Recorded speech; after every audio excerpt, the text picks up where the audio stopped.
Epson L805 இது ஒரு 6 colour printer. இந்த மாடலுக்கு ஸ்பிளாஷ் ஜெட் பிராண்டில் இங்கை ரீஃபில் பண்ண போகிறோம். அந்த இங்க்குக்கான அன்பாக்சிங் அண்ட் ரிவ்யூ தான் அந்த வீடியோவில் பார்க்க போகிறோம். எப்சன் இங்க் எப்போயுமே கொஞ்சம் காஸ்ட்லி தான். ஆல்மோஸ்ட் ஒரு 4000 வரைக்கும் வந்துடும். பட் இந்த இங்க் 1000க்கு உள்ளே தான். எப்சன் இங்க்கில் என்ன ரிசல்ட் வருமோ அது அப்படியே இருக்குது. ஃபர்ஸ்ட் அமேசான் பேக் ரிமூவ் பண்ணிடுறேன். ஸ்பிளாஷ் ஜெட் ப்ரீமியம் இங்க், உண்மையிலே இது ப்ரீமியம் இங்க் தான். ஏன்னா வேறு பிரிண்டரில் நான் நிறைய டைம் யூஸ் பண்ணியிருக்கேன். Vibrant print head friendly printer specific inks. பொதுவாக அதர் பிராண்ட் இங்க் நம்ம எடுக்கும்போது அதில் என்ன சந்தேகம் வருமோ அதே மெயினான பாயிண்ட்டாக ஃப்ரண்ட்லேயே காமிச்சிருக்காங்க. பாட்டமில் எம்டி, சைடில் ப்ரவுட்லி மேட் இன் இந்தியா, இது ஒரு pure Indian product. Performance, reliability, consistency, அப்புறம் 2 ISO சர்டிஃபிகேஷன் வேறு இருக்குது. 4 இன்ஸ்ட்ரக்ஷன்ஸ் இருக்குது. ஓரளவு எல்லாருக்குமே புரியும் நம்புகிறேன். இங்க் பாட்டில் ஸ்ட்ரெயிட்டாக தான் இருக்கணும், சன்லைட்டில் படக்கூடாது, கொஞ்சம் கூலான பிளேஸில் இருக்கிறது நல்லது. சில்ட்ரன்ஸ் யூஸ் பண்ணக்கூடாதுன்னு மென்ஷன் பண்ணியிருக்காங்க. ஏன்னா ஏதாவது கெமிக்கல் இருக்கும். பொதுவாக எந்த இங்குமே அதர் பிராண்ட் இங்கோட மிக்ஸ் பண்ணாமல் இருக்கிறது நல்லது. இதில் ஸ்பெஷலாக மென்ஷன் பண்ணியிருக்காங்க. Another side splash jet G673 ink, இதுதான் எக்ஸாக்டாக என்னோடய பிரிண்டருக்கான கோட். இந்த பாக்ஸில் 6 கலர் இருக்குது, அதுக்கான செட் இது. பொதுவாக இங்க் பாட்டில் 70 கிராம் இருக்கும், இதுவும் 70 கிராம் தான். ஸோ ஓவரால் 420 கிராம் இருக்குது. L800, L805, L810, L850, L1800. Epson printer G673, manufacturing date 2 months தான் ஆகுது. MRP 1500 மென்ஷன் பண்ணியிருக்காங்க ஆல்மோஸ்ட். பட் அமேசானில் 1000க்கு உள்ளே இதை நம்ம பர்ச்சேஸ் பண்ணிக்கலாம். அன்பாக்ஸ் பண்ணிடலாம்.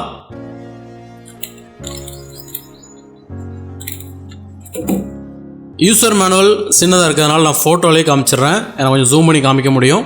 இந்தியாஸ் லீடிங் இங்க்ஜெட் இங்க், இது 100% நான் அக்செப்ட் பண்ணுறேன். ஏன்னா ஒரு பெஸ்ட் இங்க் இது. அது மட்டும் இல்லாமல் budget friendly, compatible for Epson L series ink tank printers. Tank level எப்போவுமே எம்டிக்கு போகாத அளவு பார்த்துக்கணும். அதே மாதிரி 95% இங்க் முடிஞ்சதுக்கு பிறகு சேம் பிராண்ட்லேயோ இல்லைனா வேறு பிராண்ட்லேயோ நீங்கள் இங்க்கை ரீஃபில் பண்ணுறதும் நல்லது தான். இதை நான் ஃபில் பண்ணியே காமிக்கிறேன். இங்கை ஷேக் பண்ணக்கூடாதுன்னு சொல்லியிருக்காங்க. ஏன்னா சிந்திரும், ஆல்ரெடி பாட்டில் ஃபுல்லாகவே இருக்குது. இது மோஸ்ட்லி எல்லாருக்கும் தெரியும் நம்புகிறேன். எப்சன் இங்கோட ஹெட் லாக் ஆகிடுச்சு அப்படின்னா பிரிண்டரோட ப்ரிஃபரன்ஸ்லேயே அதை க்ளீன் பண்ணிக்கலாம். ஒருவேளை அதுக்கு ஏதாவது வீடியோ வேணும் அப்படின்னா கமெண்ட்டில் மென்ஷன் பண்ணுங்கள், நான் ஃபியூச்சரில் அப்லோட் பண்ணுறேன். டூஸ் அண்ட் டோன்ட், இது ஆல்ரெடி பாக்ஸ்லேயே நம்ம பார்த்தது தான். பாட்டிலை ஸ்ட்ரைட்டாக வைக்கணும். ஒருவேளை பாட்டிலை ஓப்பன் பண்ணோம் அப்படின்னா 6 monthக்குள்ளே அதை ரீஃபில் பண்ணிடணும். ஒரு சில மேஜரான இன்ஃபோ இருக்குது, வீடியோ பாஸ் பண்ணி கூட நீங்கள் ரீட் பண்ணுங்கள். ஆல்ரெடி சொன்ன மாதிரி எப்சனில் ஒரு பாட்டில் மட்டுமே 650 ரூபாய்க்கு மேலே வரும். அதுவும் எந்த அளவுக்கு ஒரிஜினல் நம்ம சொல்ல முடியாது. ஆனால் 1000க்கு உள்ள 6 கலருமே கிடைக்குது அப்படின்னா இமேஜினே பண்ண முடியாத ஒரு சேவிங் தான். ரிசல்ட் வைஸுமே எப்சன் இங்கில் என்ன இருக்கோ அதுதான் இருக்குது. எப்சன் இங்கில் அதிகமாக காசு நீங்கள் ஸ்பெண்ட் பண்ணுறீங்க அப்படின்னா ஒரு டைமாக இது நீங்கள் ட்ரை பண்ணி பார்க்கலாம். ஏன்னா ஒரு நல்ல ப்ராடக்ட் இமேஜினே பண்ண முடியாத ஒரு காஸ்ட் சேவிங் இதில் இருக்குது. அதனால தான் இந்த ப்ராடக்ட்டுக்கு நான் ரிவ்யூ பண்ணேன். அப்படியே ஒரிஜினல் எப்சன் இங்க்குக்கு ஈக்குவலாகவே இருக்குது. இந்த இங்க்கில் எந்த பிராண்ட் இங்க்கு நீங்கள் பர்ச்சேஸ் பண்ணாலுமே 95% அந்த இங்கு காலி ஆனதுக்கப்புறம் அடுத்த இங்கு ரீஃபில் பண்ணுறது நல்லது.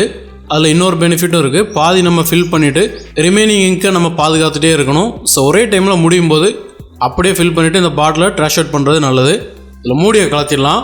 இந்த கேப் அப்படியே லைட்டாக 2 பக்கமும் பெண்ட் பண்ணாலே இது ஓப்பன் ஆயிரும். இதுலேயும் ஹோல் க்ரியேட் பண்ணிட்டேன். இப்போ இதை மாட்டிக்கலாம்.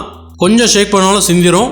ஏன்னா ஆல்மோஸ்ட் பாட்டில் ஃபுல்லாகவே இருக்குது. இந்த டேங்க் அப்படியே தூக்குனா கலத்திடலாம். இந்த கவரை கூட இப்படி ஈஸியாக ஓப்பன் பண்ணிடலாம். 673 இதான் என்னோட பிரிண்டர் கலருக்கான கோட். இந்த ரப்பர் கேப்பை ஓப்பன் பண்ணுறேன். மெஜெண்டாவுக்கான கேப்பையும் ஓப்பன் பண்ணுறேன். பொதுவாக எப்படி இங்கு ஃபில் பண்ணாலும் ஏதாவது ஒரு இங்க் சிந்திரும். இந்த பாட்டில் லைட்டாக அமுக்கணும் அப்படின்னாலே ஈஸியாக ஃபில் ஆயிரும். சியான் ஃபில் பண்ணிட்டேன். அடுத்து மெஜெண்டாவையும் ஃபில் பண்ணிடலாம். அதே ஸ்டைலில் ஃபில் பண்ணிக்கிறேன். மெஜெண்டா கொஞ்சமாக சிந்திடுச்சு. லாஸ்ட் டைம் நான் ஃபில் பண்ணும்போது எல்லாமே கரெக்டாக ஃபில் பண்ணேன். எல்லோ கலர் சிந்திடுச்சு. ரப்பர் கேப் மாட்டிக்கலாம். இப்படி இங்க் ஃபுல்லாக இருக்கும்போது தான் மனசுக்கே ஒரு சாட்டிஸ்ஃபேக்ஷனாக இருக்குது. இந்த இங்க் நான் ஃபில் பண்ணுறதுக்கு முன்னாடி எப்சன் இங்க் தான் இதுக்கு முன்னாடி இருந்தது. எப்சன் இங்க்லேயே நான் ஒரு பிரிண்ட் எடுத்துட்டேன். டிஜிட்டல் மானிட்டரில் எப்படி இருக்குமோ ஆல்மோஸ்ட் அதே ரிசல்ட் எப்சன் பிரிண்டில் பொதுவாக வந்துடும். ஸ்பிளாஷ் ஜெட் இங்க்கை நான் ஃபில் பண்ண பிறகு இந்த பிரிண்ட் அவுட் எடுத்தேன். பொதுவாக நம்ம இங்க்கை ஃபில் பண்ணும்போது ஹெட்டில் இல்லைனா டியூப்பில் கொஞ்சம் இங்க் இருக்கும். ஸோ அந்த இங்க் வந்துடக்கூடாது அப்படிங்கிறதுக்காக டெஸ்ட் பிரிண்ட் நான் நிறைய ஏற்கனவே எடுத்துட்டேன். ஸோ இது ஸ்பிளாஷ் ஜெட்டில் உள்ள ரிசல்ட் தான் அப்படிங்கிறத நம்ம ஷுவராக நம்பலாம். இதில் சியான் மெஜெண்டா 2 தான் நான் ஃபில் பண்ணியிருக்கேன்.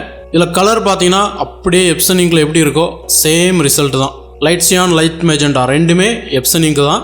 அந்த இங்கை நான் மாற்றலை. அதே மாதிரி எல்லோ அண்ட் பிளாக் இதுவுமே எப்சன் இங்கு தான், ரெண்டுலேயுமே இருக்குது. ஸோ அதை நம்ம கம்பேர் பண்ண வேண்டியதில்லை. எப்சன் இங்கில் உள்ள ரிசல்ட் எப்படி இருக்கோ அதே ஸ்டைலில் தான் ஸ்பிளாஷ் ஜெட்டில் உள்ள ரிசல்ட்டும் இருக்குது. இந்த பட்ஜெட்டில் இந்த இங்கு கிடைக்கல அப்படின்னா இப்போதைக்கு நான் எப்சனில் இங்க் வாங்கியிருப்பேனான்னு எனக்கு தெரியாது. ஏன்னா ஆல்மோஸ்ட் 4000 வரும் 6 கலரையும் ரீஃபில் பண்ணுறதா இருந்தால். பட் இங்கே 1000லே 6 கலருமே எனக்கு கிடச்சிருச்சு. இப்போ கலர் வேறு என் ஸ்டாக்கில் இருக்கிற மாதிரி ஒரு மைண்ட் செட் இருக்கிறதுனால பிரிண்டிங் எடுக்கும்போது ரொம்ப ஃப்ரீடமான மைண்ட் செட்டில் எடுக்க முடியும். உண்மையிலே எப்சன் பிரிண்டரை பொறுத்தவரையில் மோஸ்ட்லி எல்லாருமே ஃபேஸ் பண்ணுறது தான். பிரிண்ட் அவுட் எடுத்தால் பேப்பர் காலியாகும், இங்கு காலியாகும். பிரிண்ட் அவுட் எடுக்காமல் வச்சுருந்தோம் அப்படின்னா ஹெட் லாக் ஆயிரும். ஸோ மொத்தத்தில் தேவை இருந்தாலும் இல்லாட்டாலும் ஏதாவது ஒரு டெஸ்ட் பிரிண்டாவது எடுத்துக்கிட்டு தான் இருக்கணும். பர்டிகுலரான ஒரு சில கலர் மட்டும் சீக்கிரம் காலியாகுது அப்படின்னா அதை நம்ம லூஸில் கூட வாங்கிக்கலாம். அதாவது ஒவ்வொரு பாட்டிலாக கூட நம்ம பர்ச்சேஸ் பண்ண முடியும். இருந்தாலும் ஓவரால் 4000 வரும் எப்சன் இங்க் நம்ம வாங்கணும் அப்படின்னா. இது 1000க்கு உள்ளே கிடைக்கிறதுனால ஸோ ரொம்ப நார்மலான மைண்ட் செட்டில் நம்மளால் பிரிண்ட் அவுட் எடுக்க முடியும். இதில் பேப்பர் கூட பெரிய காஸ்ட் இல்லை, ஆனால் இங்க் தான் ரொம்ப எக்ஸ்பென்சிவாக இருக்கும். இப்போ இந்த இங்க் யூஸ் பண்ணி அதே ரிசல்ட் எடுத்ததுனால என்ன மாதிரியான பர்பஸாக இருந்தாலும் இந்த இங்க் 100% ஒரு ஒர்த்தான இங்க் தான். இந்த ப்ராடக்ட்டோட லிங்க் டிஸ்கிரிப்ஷனில் இருக்குது. உங்களுக்கு தேவை அப்படின்னா விசிட் பண்ணி பார்த்துட்டு நீங்கள் பர்ச்சேஸ் பண்ணிக்கலாம். இந்த வீடியோ உங்களுக்கு யூஸ்ஃபுல்லாகவும் இன்ஃபர்மேட்டிவாகவும் இருந்திருக்கு நம்புகிறேன். அடுத்த வீடியோவில் பார்க்கலாம். தேங்க்யூ.